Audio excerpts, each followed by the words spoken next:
Hindi ba sila titigil ng kaka-scam talaga?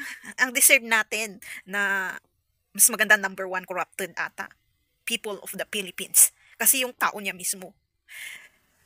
So parang nangyari siguro to, being a favor to someone, I made a transaction.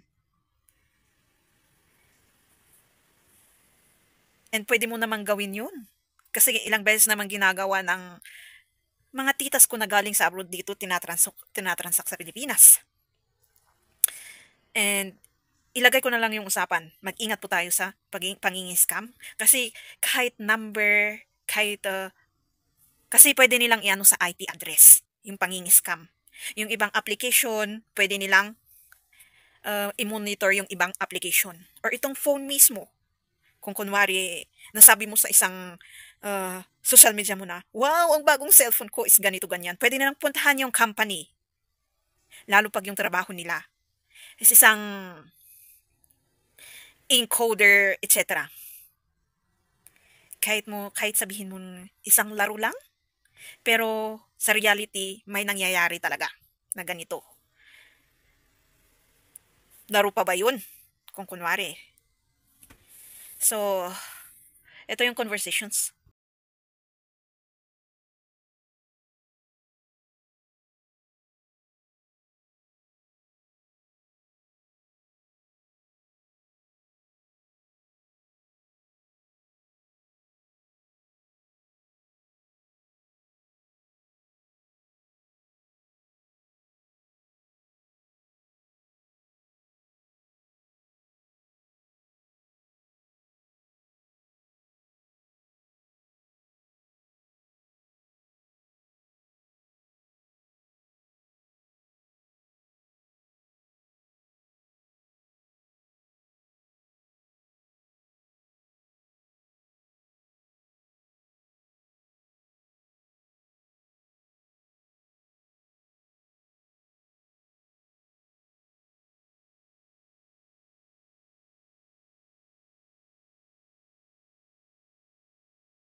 Alam na alam kasi niyang ginagamit ko na pagtatransact at pagpipay sa isang bagay, lalo pag magbabayad ako.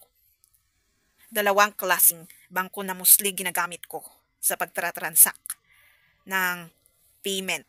Ngayon, hindi basta-basta makakak ang credit card no or isang application na kahit sarili mong pera kahit nakikita nila sa online pero kailangan ng OTP or kailangan ng etc. ng isang tao may hihingin, ganun. Or meron kang lock screen, kailangan nila yon. Lalo pag thumb screen ang ginagamit yung mas maganda yun. Kasi sarili nyo yung thumb screen. Or mukha ninyo. Pwede kasi nilang i-hack din yung, yung line na ginagamit natin. Or yung mga number. Kasi nga tinitignan nila yung screen ng phone natin eh. Pwedeng yung gumagawa din mismo is yung phone company. Ewan ko nga eh, itong binili kong phone na to, so fishy. Nung tinignan ko yung phone, wala naman sila sasabihin na ibabalik yung pera.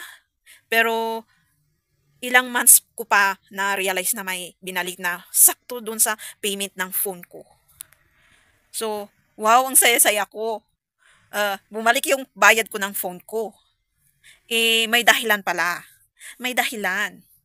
Meron din palang malaking favor na naka-program na naka-hack siguro tong cellphone. Kasi bago naman to eh. Alam ko na-hack din yung old na phone. Kaya bumili ako ng bagong phone. Nasabi ko naman dun sa ibang video ko. Pero hindi ko rin sinabi kung anong klaseng bagong phone to. Pero sa ibang video kasi and photos, meron kasing thumb mark tong phone na to ng sarili niyang logo. So, hindi natin maiwasan na makikita ng iba. So, ingat-ingat po tayo doon. Kung maglalagay tayo ng lock ng phone natin, mas maganda, thumb mark. Kasi sarili mong thumb mark. And always believe in God na kahit anong gawin nila, walang magpo-further go. And always pray.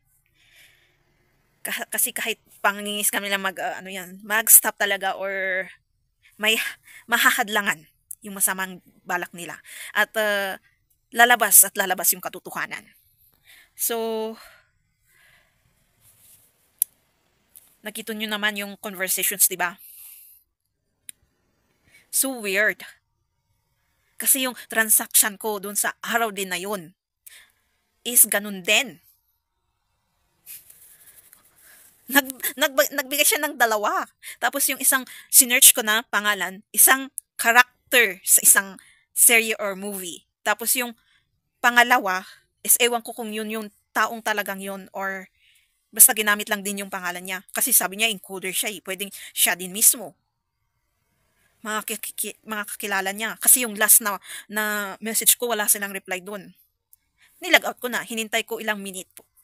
Kasi ang bilis niya mag-reply. Ako ang matagal mag-reply kasi hinihintay ko yung kung anong sasabihin na ipapasabi nung may-ari. Parang sabi kasi nung may-ari daw is walang signal doon, nasa may liblib silang lugar and parang ang lagay nun is ako ang magbibigay eh. Kasi okay lang naman na i-minus daw doon sa account. Pero bakit kaya hindi nila ma-minus kung doon mismo sa bank nila na ano ba yun? Na stop or ayun yung sabi doon na nahadlang. Kasi pwede naman nilang i-cut yung transaction dito sa bansang to eh. Kahit doon sa kabilang bansa, hindi talaga siya na-lock or na-block. Pwede dito lang. Ganun naman ang ibang senaryo pag sa bank transaction. Ewan ko lang kung totoong na-block siya doon. Baka dito lang. So, ang hinihingin ng bayad is ako yun. Kasi ginagamit yung bank dito. Okay lang sana kung yung bank doon. Sino bang tang maniniwala, no? Kaya sabi ko nga, pag iayos niyo yung pag-uugali niyo, i-accept niyo yung masamang ugali niyo, yung characteristic, manners, qualities, etc., magiging magaling na rin kayo sa intuition and discernment, guts or instinct. Na dahil doon, mapapangalagaan mo na ang sarili mo. Pati yung pwedeng iba yun. Yung iba din, mga pamilya mo. Ito, isang evidence na pag ihihil mo yung, pati yung traumas and pains, mabroad mo yung intuitions and discernment mo. Yung hindi kanya ililid sa lalong kapahamakan at yung light ko talaga. Kapahamakan at lalo kan ililigtas. So, I hope may naintindihan kayo sa sinabi ko. So, isang paraan din siguro na tingnan nyo ang mundo nyo kung gaano kasama. Gaano ka lost. Pinapariting ng ating Ama. So, thank you for watching. Don't forget to subscribe, click the notification, comment if you want, share. So, my next videos.